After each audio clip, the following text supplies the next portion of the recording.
En 2019, des milliers d'étudiants du secondaire, du cégep et de l'université étaient dans les rues pour dénoncer l'inaction face à la crise climatique.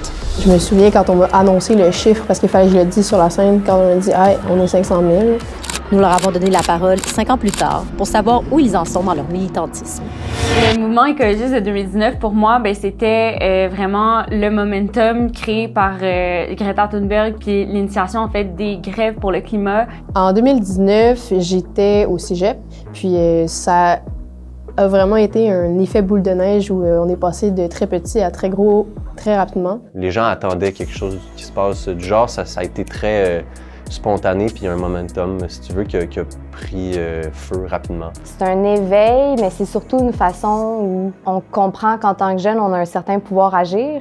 Je pense qu'on ne le sait pas assez, ou on ne se le fait pas assez dire. Le 27 septembre 2019, la grosse manifestation de 500 000 personnes, c'était quelque chose, c'était comme un accomplissement. Il y a un moment où est-ce que je suis montée sur la scène, puis j'ai vu comme ça toute la foule de gens qui étaient rassemblés. Ce moment-là, il est venu toucher plus l'enfant que j'étais, qui, lui, une foule comme celle-là, c'est ce qu'il aurait toujours espéré par rapport à la cause environnementale.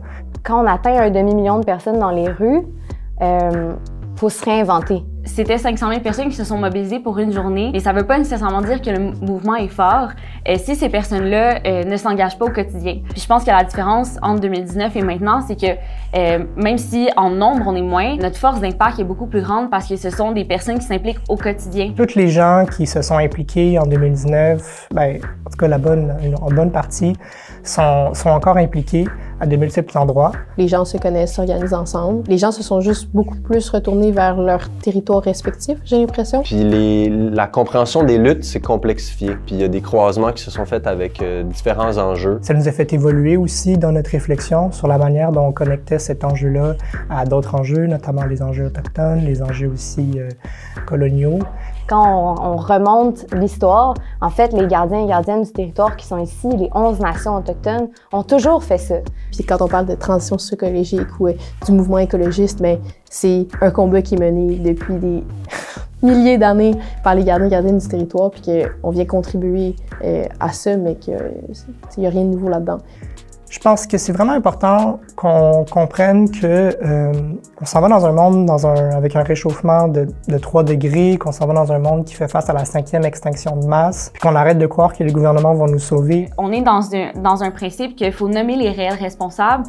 Donc, qui sont les réels responsables de la crise climatique, mais également des autres crises qu'on voit, mais c'est les compagnies pétrolières, c'est les compagnies extractivistes qui ont une influence au sein de notre gouvernement avec le lobbyiste et en plus qui continuent d'imposer, dans le fond, leur désir de croissance infinie. Actuellement, je pense qu'il y a 2 visions de la transition qui s'opposent. La première, c'est une vision une transition qui va se faire au bénéfice des personnes les plus privilégiées. La deuxième vision, ça va être une vision de l'écologie qui va être plus populaire, qui va être au service des gens. En 2024, c'est un moment de se rappeler qu'en fait, les luttes locales sont très importantes puis peuvent être des leviers de transformation qui sont beaucoup plus concrètes. Je pense qu'il y a vraiment une lassitude du mouvement, ou du moins des plus jeunes, pour des actions symboliques.